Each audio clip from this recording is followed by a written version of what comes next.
back to me. Between the Lines with Allison Allwine. Hey Sharp. Exclusive. Hi, welcome to Between the Lines. I am your host, Allison Allwine. This week's guest is prolific writer, comedian, playwright, and tap dancer extraordinaire, Stanley III. Hey y'all, how y'all doing? Perfect. We're gonna dive right in. You have chosen a My Little Pony book. Yes, rarity. Oh, Yeah. clock it. Yeah, right? Clock it. Yes. Okay, so you have had a long and storied career, the ripe young age of 21. Yes. So much experience. Of course, 21. You're the reason that they say at 21 we want 30 years of experience. Exactly. Clock it, yes. Yeah. So a fun fact for the kids at home, you were in Aladdin on Broadway. Yes, I was. Live. Was that your Yeah. Broadway debut? That was my Broadway debut. Holy shit. And when was that? Oh my God. I was with that show originally with the world premiere out in Seattle back in 2011. Like the out of towns, you mean? Oh my God. Yeah, I was with the show from like its original stage conception. And then after that, I did the out of town tryout in Toronto in 2013 and then the original Broadway in 2014. Yeah, and I was with the show until 2022. So through the pandemic, that must have been wild. Oh, it was interesante. Yeah. Yeah. And I was one of the cast that they invited to come back as soon as the pandemic was kind of over, you know, the whole idea. Yeah. That's amazing. Have you wanted to go back to Broadway since then, or are you kind of right in the regional train? Because this man does not stop working, by the way. I mean, you know, I work a little bit here and there, you know, it's just... We're gonna circle. When you hear the things that are coming up, you're gonna be like, I don't have enough room in my date book. I can't keep up. There's going to be a couple of people who are going to watch this and just be like, Stanley, stop lying. I would definitely love to be back on Broadway, and like, I've had callbacks and close calls with different things. Sure. And whatever happens. Yeah. That's all you can do in this industry is just like, you can take care of yourself and then everything else is up to the theater gods themselves. Oh yeah, literally. You'll drive yourself crazy if you try to critically analyze every near, miss or whatever. But it's also one of those things too where it's kind of similar to that question of when people are like, oh my God, you're a performer? Why aren't you in TV right now? Why aren't you on like the sitcom? You're like, well, first of all, that shit's dying so fast. They're all coming out here to do Broadway, so you figure that out. Oh hey, my God. Yeah, that's crazy. Yeah. Because I'm from LA and I used to work in the industry out there, and people are like, it's a ghost town. No one can get anything. Everything's leaving the city. There's no tax incentives. And, like, it's crazy. And J.J. Abrams, I know he's moving his studio out to New York too. Yeah, I saw a whole. I did not know that. There was a whole video essay. I'm obsessed with like YouTube video essays. Love them all, especially whenever it's like, you know, about TV, film, or just anything in the music industry. Yeah. I'm obsessed with that stuff. But they were doing one on his company Bad Robot and how he's like picking up and moving it to New York. Oh my God, that's wild. That's, but I mean, cool for us. Yeah, that part. So you're proudly wearing your A Sharp shirt. Hey Sharp. You run their social media. Yes, I do. Liv, how did you fall into that? Literally, they were looking for somebody on Playbill.com. They're just like, okay, we're looking for somebody who can intern for us as social media manager, and then after that, the position will open up depending on how things work out. Sure. And lo and behold, I end up getting the job. And how long have you been doing that with them? Oh my God, it'll be a year starting in July. Literally. It's so crazy to me because they hit the ground running. Oh yeah. And there's never a lag in their scheduling and their events.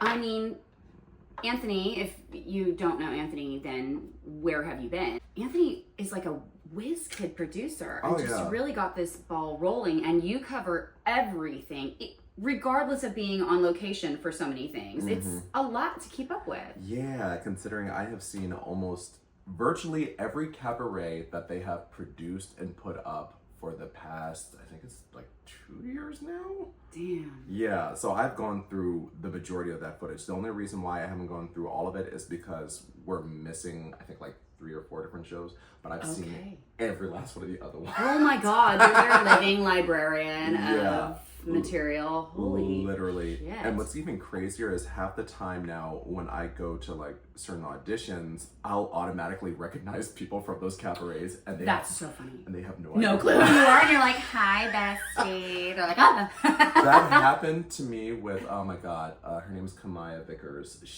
Her clip has gone viral on our TikTok, the one of her saying Alfie, like that little snippet.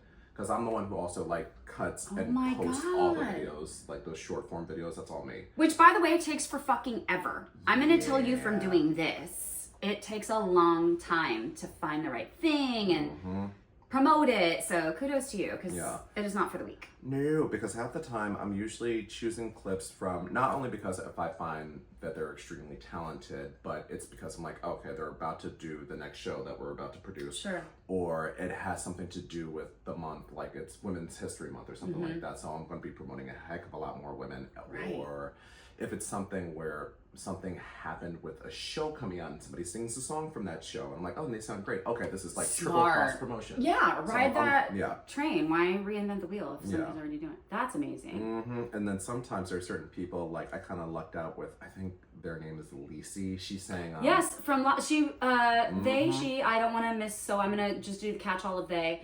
Were at my rep book roulette. Yes, they were. And then I was like, oh my God, Anthony, why did you tell me about this person? I immediately posted her short, and then literally a month later, she's getting her Broadway debut announcement in The Lost Boys. So fucking awesome. It's so cool to see. First of all, A Sharp gets the coolest talent, but I'm very grateful to be a Sharpie. But like the amount of quality, like Broadway level performance, if these people aren't on Broadway yet, keep your eyes peeled, because they will be. I think Anthony has such a great sense of taste for the people that he brings in, and everybody on the producing team, because it's not just him. There's a lot of producers.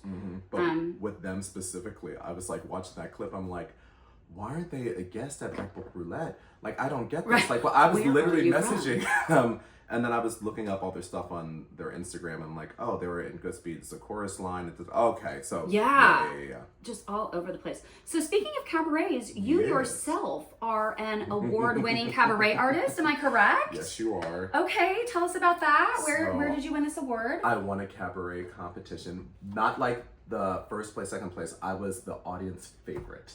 So the judges, I don't give a shit what anybody says. That's my favorite one to win. Those are the people that are paying to see you. That part.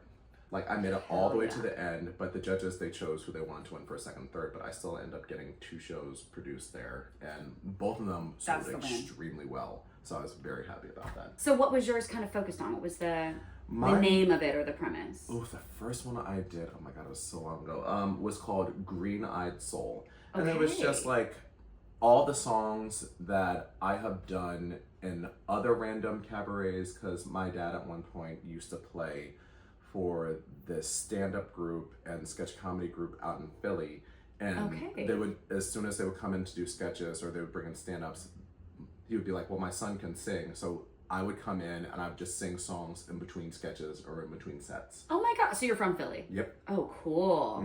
East Coast boy. And it kind of like, I got a little bit of the bug with that, being like, oh, I can how could you do not? my own cabaret, so I'm like, why not? Yeah. But yeah, so it was based off of a lot of songs I sung from that. I brought my family in to perform, all of them together for my second one. Are you guys like the Jacksons? Everybody's talented? Well, I grew up in a theatrical family.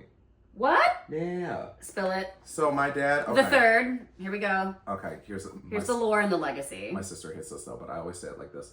My dad, he's a piano technician, piano tuner. He also was a composer, musical director for different like theater companies and for shows, out in the greater Philly area. And my mom, she's a dance teacher, choreographer. She choreographed regionally, she choreographed high school, she choreographed middle school, she choreographed commercials. My sister's just there. Now I know why she hates it. She hates, because I would always tell that joke about cabaret that it would always get a big laugh. She's like, why do you always say that joke? She's like, fucking punch you right in your face. But yeah. But with her, but she's also a dance teacher, choreographer, like all this stuff.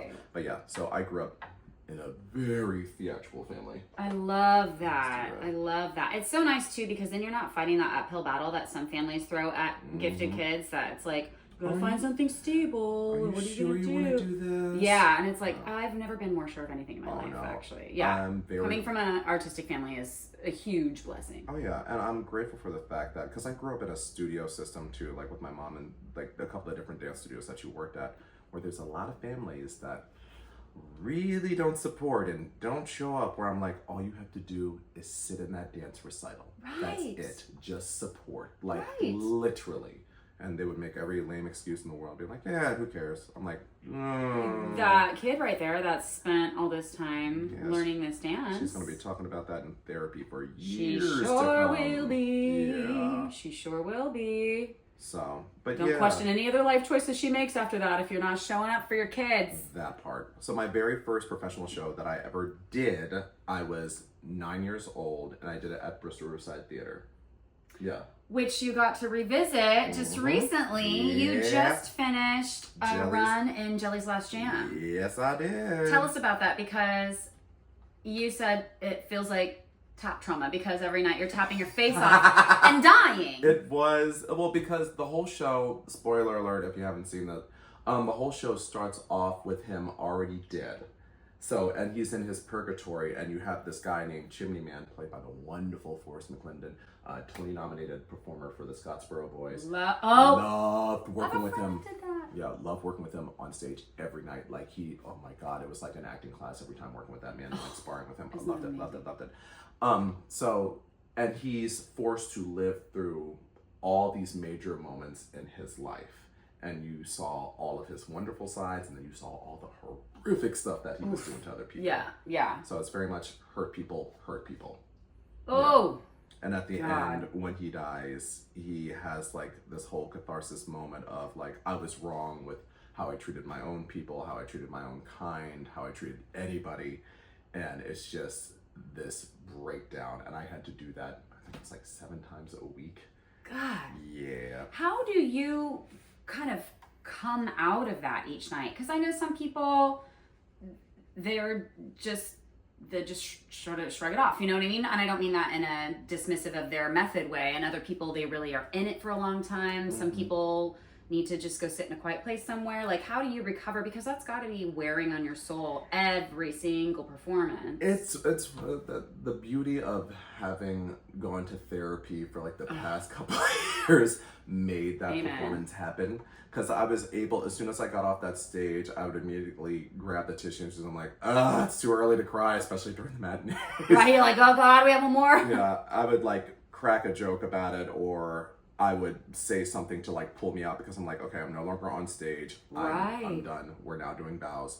Let's just push through. Yeah. So mentally, I was able to just kind of leave it.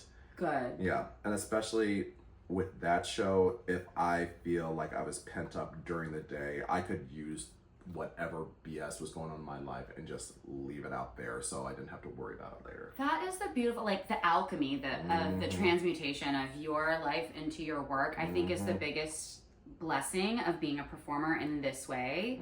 You get to process through stuff that maybe doesn't have the time or the space or whatever else. That's what it was. Not that you shouldn't still be going to therapy. Those young actors out there that She might be said don't listening. go to therapy. She said don't do it. Don't go to therapy. Just like be hella method. You'll be Yeah, fine. yeah.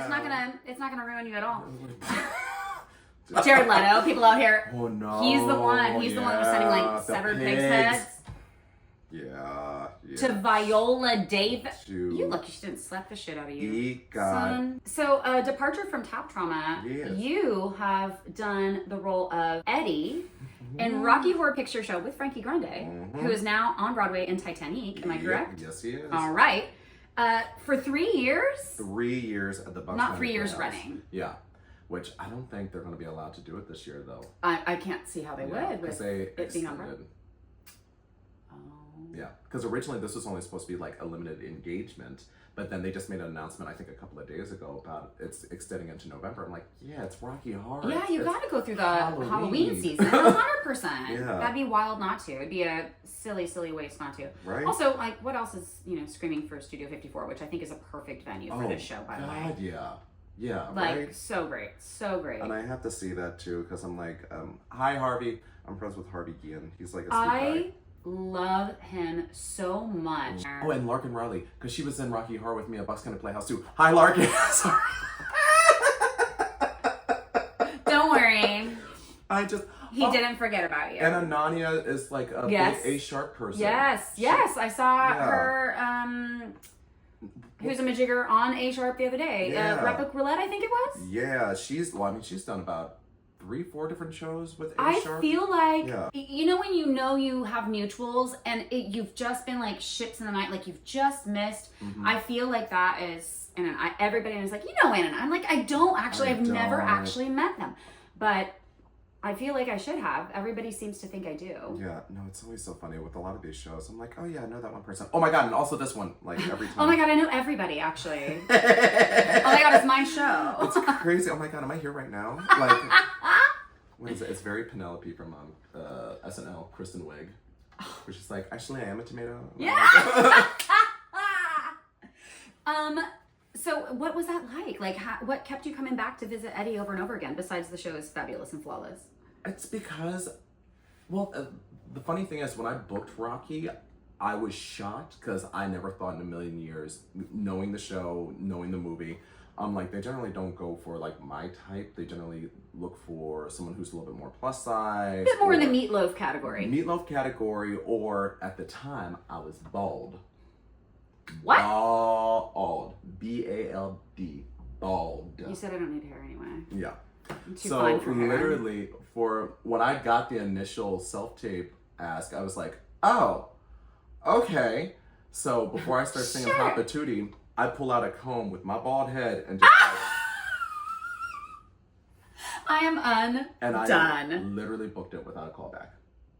Yeah. Because you know what? That kind of stuff where I think if I was in casting, I'd be like, I don't have to worry about this one. Mm-hmm. Like they get the world that we're living in. They're going to take big, bold choices and risks. Mm-hmm. They're going to play. Yeah. Let's go. And it was Let's fun. go. And the only thing that they asked me to say is like, how competent of a dancer are you? I'm like, I'm actually a really good dancer. Screw it. I'm not even going to be I'm fine. I commend you. Oh God, there's certain Broadway shows I've seen recently where I'm like, oh, I'm not doing that 8 times a week. There's no way in hell. No. I don't know if I can. No. And I don't think some of these dancers can either. Right. Like, yeah. Kick in my face? Absolutely not. Or it's specifically like concert dance where I'm like, people's bodies weren't meant to do this. 8 shows a week? 8 shows a week. What qualifies as concert dance? More like if you're a background dancer. Oh, like like commercial, like, okay, like on tour kind of. Or we're talking about modern, or like a lot of those modern dancers. Not 8 times a week. Nope, I took a modern dance class in college, and I was like, I don't think the human body is supposed to move like this. No. I mean, no, there's certain shows nowadays where I'm like, the way that they write and produce them, I'm like, yeah, of course the lead's not going to be doing this 8 times a week, and they have the understudies. Can I just have a moment to that point? Yeah. Stop writing musicals in the highest key possible. Oh, I have an Aladdin story about that. Why are we screaming at the top of our fucking voices? So I can spill this tea. Please. This was years ago. This is back when I was doing the world premiere rehearsals for Aladdin. And one day, we were working on one jump for like the 3rd or 4th time, whatever, throughout the week. And the Harlem Girls come out right when they're doing yes. That whole song. He's become a one rising crown. So that was their like regular key. Okay. And they didn't tell the girls that they raised the key on them. So as soon as they came out there, the rehearsal said, they were screaming. Who is that for? Yeah. Who is that for? They kept on raising that key. Hi, Kaz. They kept on raising that key because at one point during Prince Ali, it was actually similar to what the movie was. Okay. And it's like, make way for Prince Ali. And we were fine with that. And then the next day when we came in to go over it, make way! Like it just went, and I'm like, okay. Yeah. I can't. But like, it's not sustainable. It's causing vocal damage. Also, just because it's higher and louder Mm-hmm. doesn't mean it's better. Yeah, very true. I just think, can we have it in some singable keys? Like, nobody's ever going to contest that Ethel Merman was not one of the greatest, and she's not scrolting out G5s. There's one singer for this most recent cabaret superstar Yeah. who sang a song from a show that, oh my God, I'm like, oh yeah, I did see this when it originally came out. I'm not going to say the show. I'm not going to say the cabaret singer. But I went to go listen to the original version of the song. Because sometimes I'll do that with a lot of the performers just to be like, oh, just to compare and contrast. Yeah. And I'm listening to the soundtrack. I'm like, oh, Frank Wildhorn didn't need to have that song that high for her. He did not need to make that song that high for her. No. Yeah. No. But no, I'm mainly referring to Adrienne Warren when she was in Tina Turner. Because I saw that show. Oh, I didn't. Okay. And I'm like, that was a fierce performance. But I'm like, not 8 times a week. And I know she wasn't doing it 8 times a week because I'm like, Tina Turner would not be singing that music 8 times a week. No! And Tina had a lot of raspiness naturally in her voice. We're not trying to wreck Adrienne Warren's voice. That's a gift. Heck no. And the fact that I'm like, not only was she singing her face off, she was dancing her face off on top of that. Right. And then the mental toll it would take on you, especially being like physically abused on stage. Yes. Yeah. Like I often, first of all, Angela Bassett was absolutely robbed of her Oscar for What's Love Got to Do with It. Oh, she said that on Andy Cohen Watch What Happens Live. Did you she see fucking that? better because she was. 100% she was. She's like, yeah, I should have won. I'm like, she should have won. She should have won. I think it's disgusting that she didn't. She put it all out there in that, but like, her reality, Tina Turner's reality is disturbing. I remember watching the movie and being like, I have to close my eyes during the scene because as a woman, it's just like some of your worst fears actualized, and talk about trauma, like to as a performer, put yourself in those shoes to do an appropriate telling of the story is like, I don't know how you come out of that. Like, whew. My mom would always have that movie on in the background, and like even at a young age, I'm like, why am I watching this? Yeah. So let's talk about another show that I think that you were probably amazing in. What? You were the Scarecrow in The Wizard of Oz. Yeah, that's another role that I thought I would never play in a million years. Why? I feel like every dancer is like, that's the one I want to be. I will say most of my career after I left Aladdin, I've been given opportunities and roles that I thought would never happen to me. And it just took one person being like, why don't we try him out in this and see what happens? Come on now. Yeah, because I had a friend of mine, like when I got the initial ask to like submit a tape for it, they were like, oh, you're not a Scarecrow, you're a Tin Man, and all this other stuff, where I'm like, that's not really helping me before I submit, but okay. What if you went and fucked yourself? Yep. What are you talking about right now? But as soon as I submitted and then I got it, and I was like, you know, in rehearsals, everyone was like, yeah, I can't see you as anybody else besides this character. I'm like, yeah, but I loved it. It was a blast. Yeah. It was also nice to be in Atlanta during like the holidays. I've only been to Atlanta for work, and it has been it's been a time. It was like 78 degrees on Christmas. I was like, you know what? It's fine. I've lived in the Northeast most of my life. I'm like, it's nice to have a warm Christmas. I'm fine with this. Well, may God bless you with a California contract at Christmas. Oh yeah. All you need is a light sweater, baby. Yeah, but it was a blast. I loved it, and I loved working with everybody in the show, and working with Bai York was fun too because she's a living legend. A chorus line. Yes. If you don't know, the cute little teeny tiny Asian lady. And she owns the licensing and the rights to all of like Michael Bennett's choreo. So yeah. That's dope. I did not know that. Yeah. So oh my god. So she sets it on, like, if you want to do the original choreo, you basically have to go through her, like, she'll set it and all this other stuff. And that's amazing. Have you ever done a chorus line? Nope. Would you want to? As Zach. You said, I'm not doing that opening number. No, absolutely not. There's only 2 roles. I think you'd kill it as Zach. I mean, there's a couple of different roles now that they're no longer specific with the ethnicity with the casting. Okay. They kind of opened the door a little bit with the last Broadway revival with the Sheila, who is played by Deidre Goodwin. Ooh. Yeah. I didn't see that one. For some of y'all who don't know who Deidre Goodwin is, she's the one in the Chicago movie who says, And then he ran into my knife. He ran into my knife 10 times. that's her. Yeah. Yeah. She's a bad bitch. Oh, yeah. But Yeah. she ended up being the Sheila on the original Broadway revival, and everyone's like, oh, okay. I'm like, yes, you can diversify this cast up just a little bit. 100%. Yeah. But the It just breathed fresh life into it, you know? Right. But the two roles that I would have been right for would have been either Richie Uh-huh. or Paul. Okay. Yeah. But now I'm like, Zach, just have me as a Zach. Please God, just Zach. What about you, as previously mentioned, our playwright? Yes. You had a show, Cats and Dogs? Yes, I did. Okay. So I wrote this short because I was recently divorced and everything else, and after I know. I have more lives than cats. I am more lives than every cast member in Cats. Yeah. I am a divorcee. Oh. High five. Hi. We never talked about this before, We sure have didn't. we? No. Okay, go on. Yeah, so after a good couple of years of therapy and then kind of getting back out in the dating world, I was noticing I was attracting a certain kind of person, which I was like, I need more therapy. I have 2 Pomeranians, and for some reason, I keep attracting people who love cats or have cats, and I'm like, I don't know what this is about. So I end up creating like this short, like 8-page play of called Cats and Dogs, and it's basically these 2 characters are waiting in the vet's office. One person is waiting for like their dog to get checked up and all this other stuff, and this girl sits next to him, and they strike up a whole conversation, and they talk about the difference between cat people and dog people. I love that. Yeah.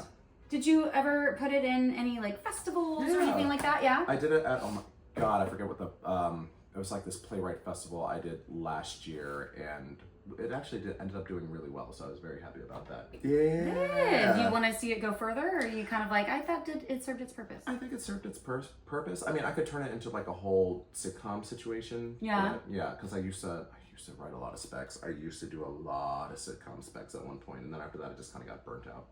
Yeah. So wait, if you weren't doing theater stuff, is that a world that you would go into?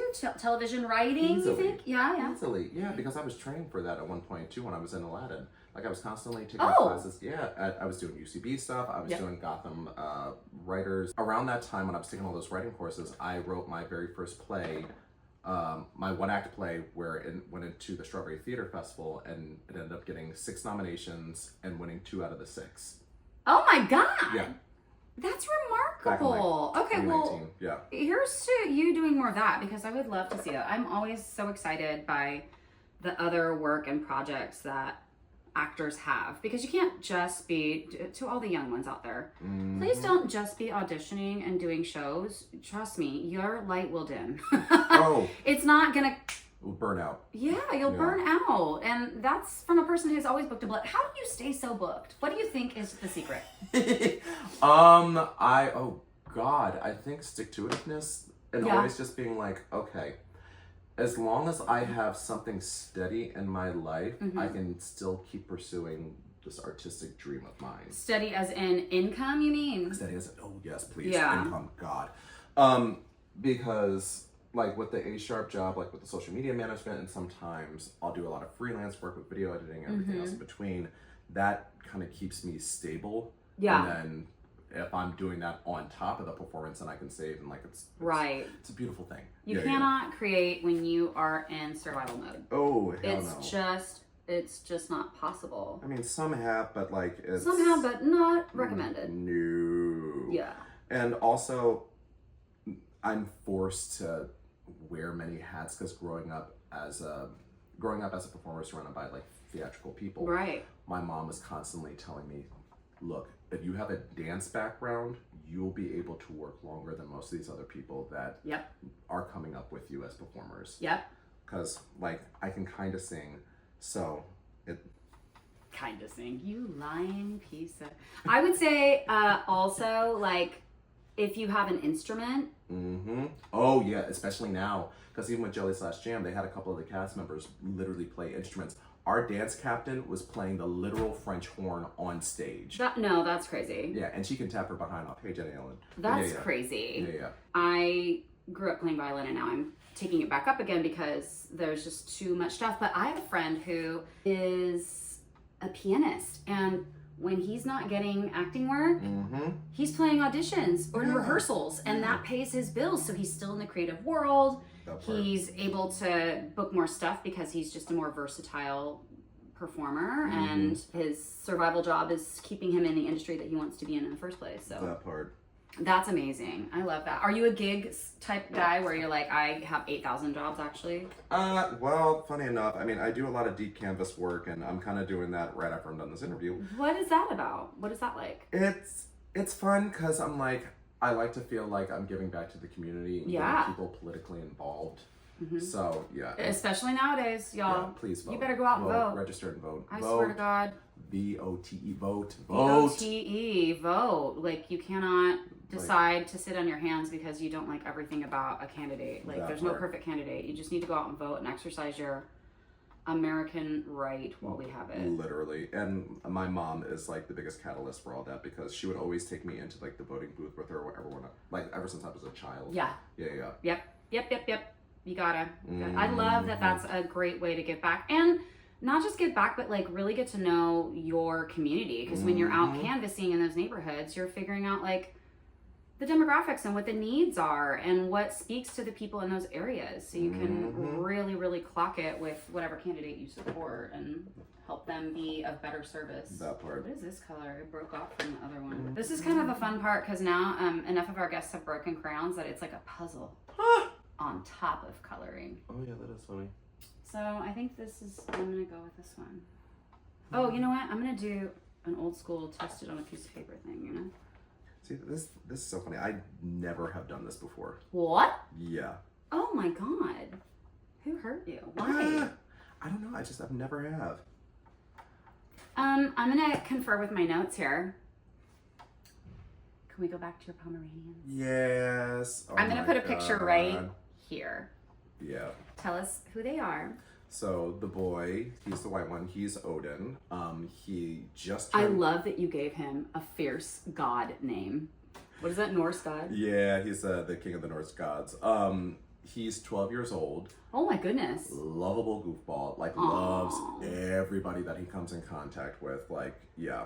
And then the girl, the brown one, that's Hera. Yes. Yeah, and in the name, it says it all. She is very powerful and very jealous and very territorial. So who did you have first? Odin? Odin, yeah. And Hera is turning 11 July 1st. Oh, so they're close in age. That's nice. Yeah. I can't imagine an older Pomeranian being like, and here's a puppy Pomeranian. Yeah. No, they're sweethearts. But I mean, they love everyone. The girl is just very with other dog. Like, yeah. She's like, don't even look at my dad. I'll kill you. Yeah. Well, it's always so funny. Like people always say, oh, you take on the personalities of your pets take on the personalities of the owners. I'm like, oh yeah, I guess that is kind of like the dichotomy. So the nice thing about a Pomeranian is they're the perfect travel dog. Do you get to take them a lot on contracts? For the most part, yeah, I do. They were with me on this last one. Nice. And which was so nice because the housing was right by like this river and this giant park, and was right next door to the theater. Like I love Bristol Besides housing. Yeah. That's amazing. And they travel well? Oh yeah. Oh god, yeah. Especially at this age, they're so used to it. Yeah. Every time they see like the little dog bags out, they're like, "Where are we going?" It's so funny because most dogs will be like, "Oh my god, the vet." No, why God, why? Yeah. So you're obviously still dancing because you just did all the tippy tap. And you're very fit. I'm gonna put a picture in right here. How do you stay on top of that? Like, how does fitness factor into your life? Do you have to put it like front and center as a dancer, or is it just a piece of who you are and you don't have to like think about it much anymore? It's a piece of who I am, but it's also one of those things too where it's very much like going back to a chorus line, the whole Val monologue where she was like, I see what they were hiring, and then she got like stuff like that. It was because I was auditioning at such a young age, and then I knew I was about to be, an adult, 18, Right. I'm like, oh, all these guys that are on Broadway right now are so fit. I need to go to the gym. Yeah. I literally would force myself to like start working out more and try to like bulk up a little bit more. Now I'm trying to lose a little less. But yeah. So it was very much that. And I saw that they were hiring. Yeah. Yeah. No, my dad used to say that because he was an industry guy in a different capacity, and he was like, "Look, you know, it sucks that this is the case, but this is also the industry you chose. You don't like it, go be in corporate, but you are a commodity. The physical form that you bring to the table is part of what you're selling. Exactly. And it's up to you to maintain that in a way that feels aligned with you and aligned with what they're asking for in a commercial performance setting. So, and as a person who has had a number of injuries, most of them have come down to, you know, I kind of eased up on some of my fitness, and now, you know, weaker abs means a weaker lower back and stuff like that. For me, it was overuse. Like, I had to find the balance of not working out as much, or that was never a problem for me.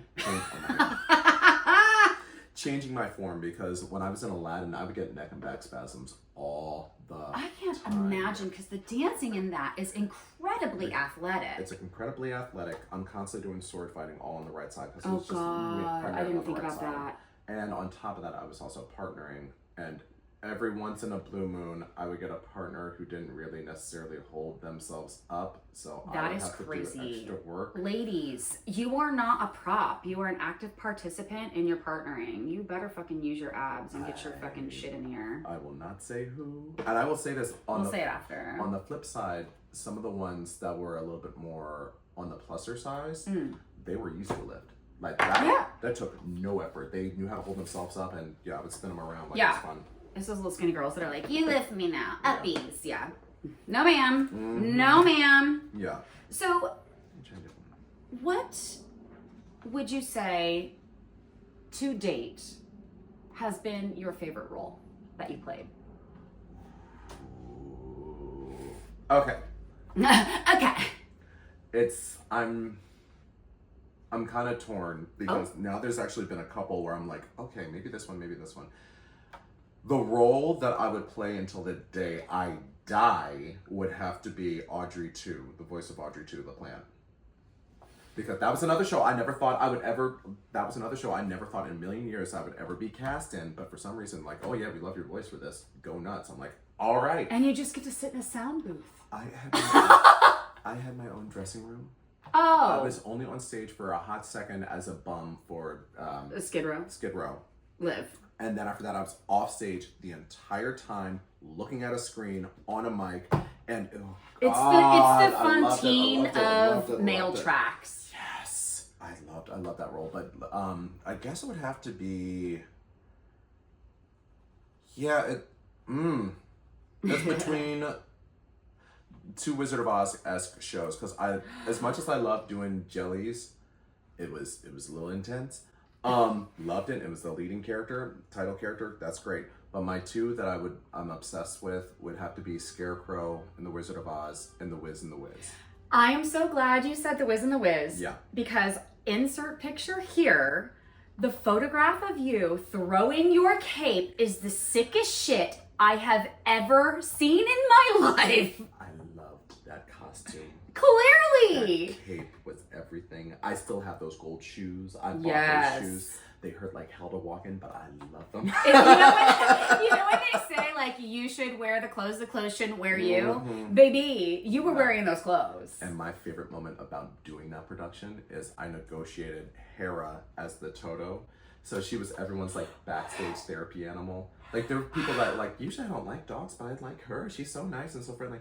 Yeah. I cannot. Yeah. That's genius. Yeah. That's absolutely genius. So, okay, if you could originate a role, what do you picture or would you wish for that character to be like? Actually, there is a role that I would love to do. I don't know if it's in development or if they've tried to put it in development. It will be after this. No, I'm just kidding. Literally, it would be Cab Calloway.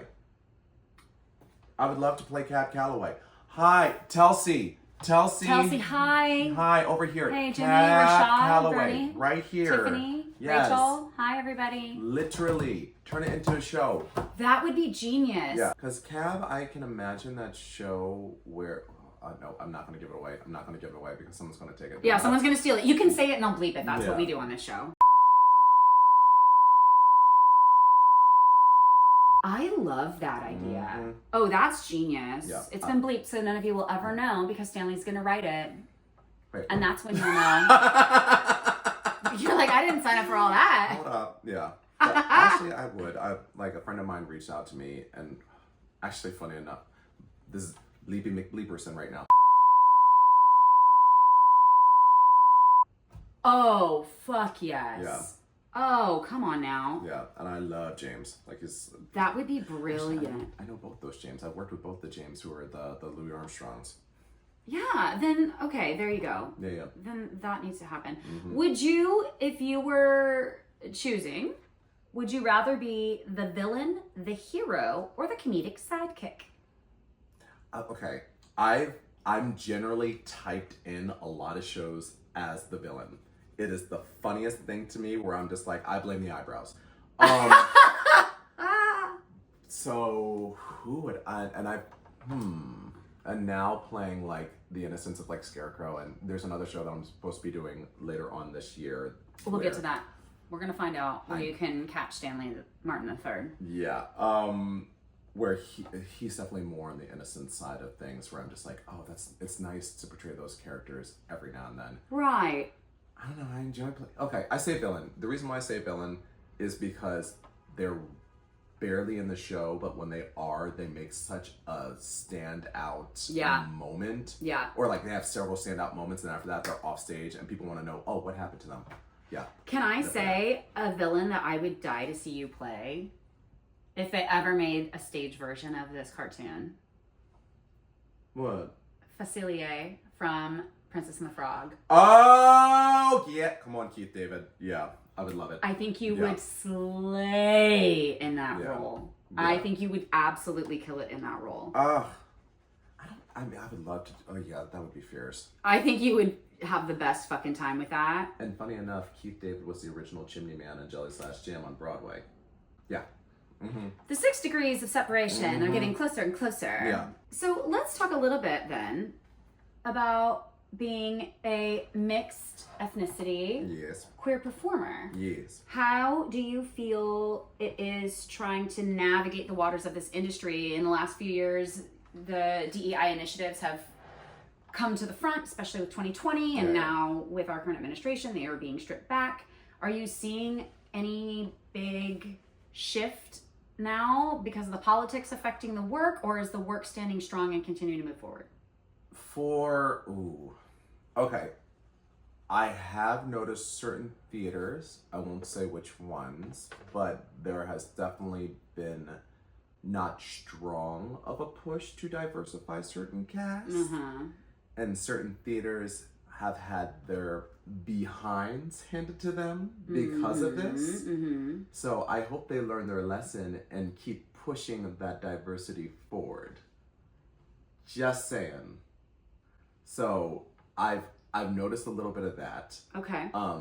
So certain people trying to go back to old ways that didn't. Right. Really... They're like, we're doing Dreamgirls with these 4 white girls. Oh, are you talking about in UK? I'm just talking about anybody. Oh, I didn't know that was a thing in UK. I was just making a joke. What? Yes. You like put the image here or whatever. But yeah, there was a whole bunch of backlash. It was like out in England where half the cast is like white, and we're talking about some of the leads. Go fuck yourself. That's like the Hell's Kitchen in South Korea. I know. I A friend of can't. mine sent me that. I'm like, what am I looking at right now? I What is this can't. video? So trying to navigate that can be its own thing. Sure. There's definitely certain rooms where at one point you would kind of downplay the queer aspects of who you are. Okay. Because they would do certain things being like, oh, well, he's a straight male lead, and it's more believable if we hire someone who is straight as well. As if you can't flip on a dime. As if actors can't act. That part. But, I don't know, I'm starting to see a little bit of certain theaters kind of go back against that now, where I'm just like, we're still watching you. Yeah. Mm-hmm. So it's interesting trying to like navigate that. But as far as like me being mixed and playing certain roles, I will say, I don't know, I go back and forth with what roles that I feel like I'm allowed to play, because I don't want to become Zoe Saldana as Nina Simone. babe. That is a very that's a big one for valid me. concern. Yeah. Where I'm like, if the character talks about like, I will never play Seaweed. If there have been people who've asked me to audition for Seaweed. I will never play that character because the idea of me singing darker the berry, the sweeter the juice. That's a bitter ass berry. I'm just saying. So there's certain things where I'm like, okay, I'm aware and I'm grateful for that. So yeah, I can only speak to the experiences that some of my friends of color have shared with me, and it's some of the things that people feel comfortable saying to them is crazy shit. Can you sing blacker, or you sound too black, or we like you, it's just you're so this color or that color. And I'm like, you could have stopped at the first part of that sentence. Thank you. Why did you put that extra bit on there? I grew up with that. Like, even when my dad there was this one time, he was the musical director for a community theater production of Pippin, back when I was like 11, 10 or something like that. And I auditioned for them, and then after that I was in like the waiting room while he was auditioning other people, and I overheard them talking about like, oh, well, we can't use your son because like the female lead that we hired isn't a black woman. I'm like, what the hell are you talking about? What are you talking about? Yeah. So I remember hearing that at a very, very young age, even like in an audition sense. So I'm like, that hurts my heart because you're like, this is such an impressionable kid, and thankfully it didn't deter you. But like, could you imagine a kid that gets deterred by it? I will say that's so like, it's heartbreaking to me. The one thing that I still hear a lot of my, let's say my dad's side of the family peers say, please stop saying, oh, you should be so lucky this season. They're looking for people like you. That is a big one that has yet to cease. Yeah. Please stop saying that, y'all. It is not a compliment. It's not. It's not a compliment. If it's not an experience that you personally have experience with because you walk around in that skin, we just don't say things. Yeah. Wild, crazy. Yeah. Do you want to do a little smash or pass to lighten the mood? Go for it. Okay. As per the usual, we're doing boys and girls. Go for it. Okay. Now, because you have an attachment to The Wizard of Oz, I would like you to choose one of these three to smash. The Wizard from Wicked, The Wizard from Wizard of Oz, or The Wizard from The Wiz. The Wizard from The Wiz. Correct. There's more flavor. I'm sorry. The other ones are such old fuddy-duddies. Like, no offense to anybody that's into that, but still, like, no. You are correct. Okay. Rocky Horror Picture Show. Frankenfurter, smash or pass? Depends on which Frankenfurter it is. Valid point. Should we go with the movie reference to keep any and all guilty parties out? Yes. Okay, Let's go with so Tim Curry. Yes, smash. All right. Rocky, smash or pass? Yes, smash. Yeah. Brad? Which version? Which version are we talking about? We'll go with movie. Oh, yeah, smash. Okay, all right. Magenta, smash or pass? Yes, smash. Columbia, smash or pass? I can't say pass. I have to say smash because I'm like, that was always like my love partner for like Eddie and Columbia. That's true. That's true. And it was Larkin Riley who's now doing Rocky on Broadway. Faithful. Hey, Larkin. Hey. Devoted. Loyal. Janet, smash or pass? Oh, I loved all my Janets too. All of them are nice. Yes, smash. Okay. All right. Scarecrow, smash or pass? Ooh. Okay. Or we're about to go down like the three. It's the straw. I'm itchy. Pass. Lion. Smash. Okay. That was a quick smash. Yes. Because that's generally like my type anyway. So yeah, smash. Tin Man? Oh God, it's going back to the cat person again. Tin Man. Pass. Okay, I'm so glad that you mentioned Little Shop of Horrors because now we're gonna do Audrey smash or pass. Oh, oh God, she's so abused. I'm gonna pass because I feel like the world has smashed her enough. Oh, what a heart. Yeah. Seymour, smash or pass? Smash. 100%. Yeah. Especially Rick Moranis. I don't know what it is. I don't know what it is for me. I don't know what it is for me. See, that's my hear me out stick in the cake right there. See, I'm for, even though I'm against it in casting, but I'm for the hot Seymours now. I'm sorry. I saw he's got his Tony nomination. He better work. I love him to death. In any show I've ever seen him in. I don't know him personally, but it cracked me up seeing Nicholas Christopher play Seymour on that off-Broadway production. I'm like, sir, your huge football thighs, your fine ass. I'm cracking walnuts with his ass. I can't. Good for you for playing Seymour, but it just cracked me up. I'm like, he's being bullied? Right. He's being bullied? Right. This guy could snap everybody. What are we talking about right now? This man of a man. Okay. This man of a man. Hey, daddy. What about, have you seen Death Becomes Her? No, not yet. All right, we'll skip the last one. I have a question about this. I saw this on your Instagram, and I was like, what is that? Titus Burgess fan club? Oh, yeah. So, okay, this is during, like, my sketch writing days with, like, UCB and all this other stuff. Okay. So, there used to be this show called Liquid Courage at Upright Citizens Brigade. Oh, okay.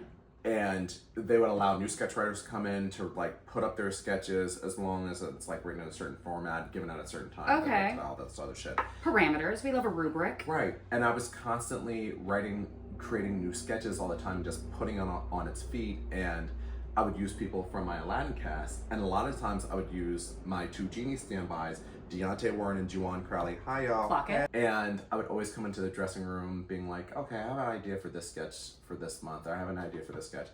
And Juwan, he loves me to death. I always do his voice. You know, I'm just doing this in love. I would walk into the dressing room one time and Juwan's like, well, you know, Stanley can only use one genie at a time. And I'm like, okay. So I will write a sketch that will incorporate everybody, like both of y'all, and I'll call it the Titus Burgess fan club, literally off the top of my head. I'm like, oh. So then I end up getting two more of my plus size black friends to be involved, and I gave each one of them aliases. So one was called Boss Bitch Burgess, Soprano Burgess, Skinny Burgess, and Light Skin Burgess. Yeah. And it killed so much that I ended up putting it up on YouTube. Titus actually saw it and was sharing it. He was like, I don't know what this is or what I did to deserve this, but I love this. And then during the pandemic, I'm like, okay, I want to do another one of these. Yeah. And I want to see if I can get Titus involved. And he ended up doing the sequel sketch to it. She can't sit with us. Hi, is this the Titus Burgess fan club happy hour? Maybe, maybe not. Who are you? I'm Titus. Titus Burgess.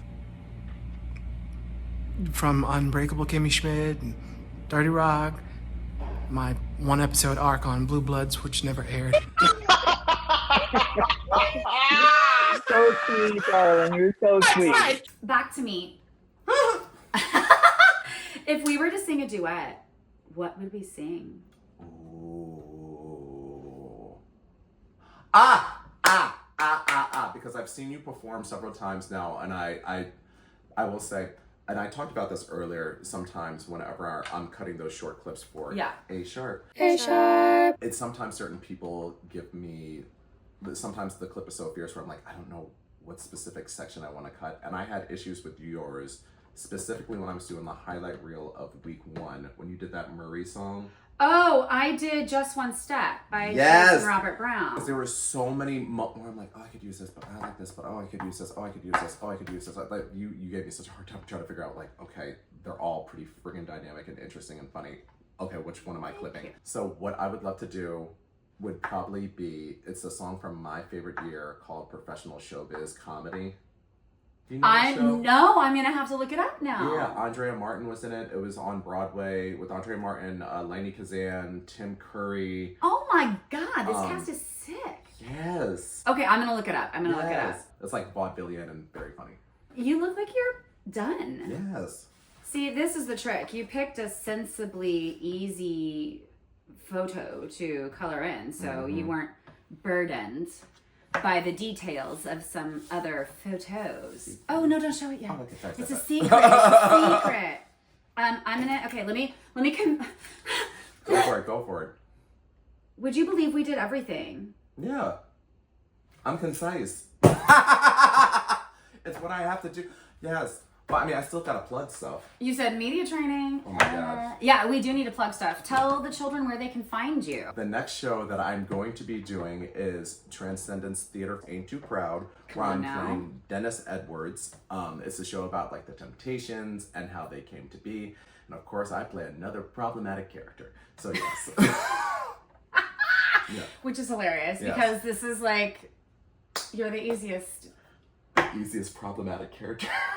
I was gonna say guest, but Okay. But if you want to reveal to the world how you feel about yourself, go ahead, babe. That deserves a gummy bear. Thank you. Yeah, I'll take one. And if you are a California person and you're in the Sonoma or Bay Area, we'll put a link in the link tree so that people can get those tickets. But yeah, so that's my next show that I'm going to be performing in, but I'm also here to help promote A Sharp shows. A Sharp. Now for A Sharp shows, what we have coming up at $3 bill is called Party Girl, and it's going to star Carrie Colby from RuPaul's Drag Race. Shut up. Season 14. Yeah. And that's a $3 bill in Brooklyn. Oh, doors open at 10 p.m. Shows are at 11:30 p.m. So for all you night owls out there, for all you younger people. Yeah. For the youths. For the youths.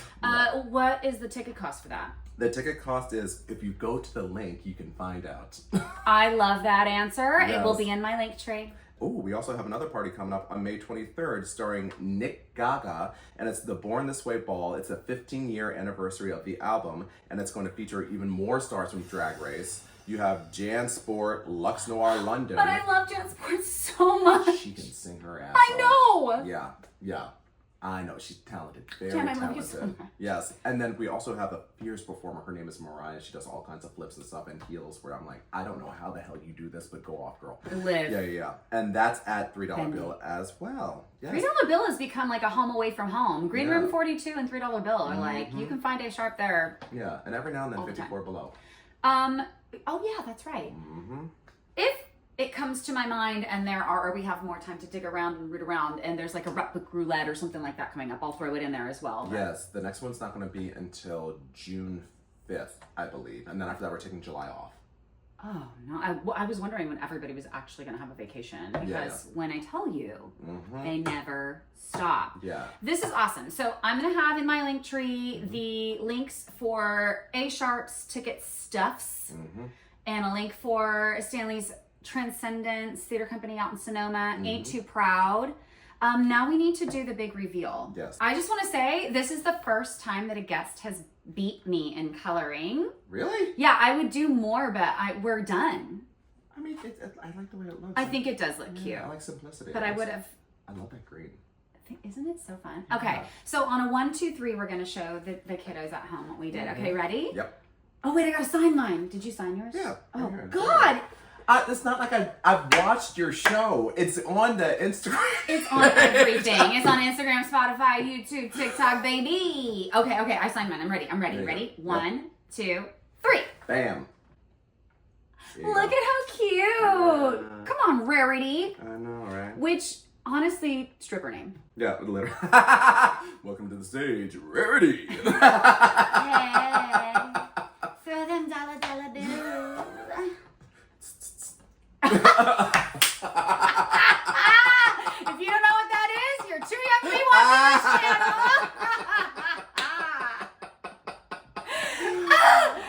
Stanley Martin III, y'all. Yes. Thank you so much for coming. Thank you for having me. Check out A Sharp. Check out Stanley. All the Instagrams are going to be flying across the screen right here. Come back next week. I have no idea who's going to be on the show. It doesn't matter. We're going to have fun. Okay, bye.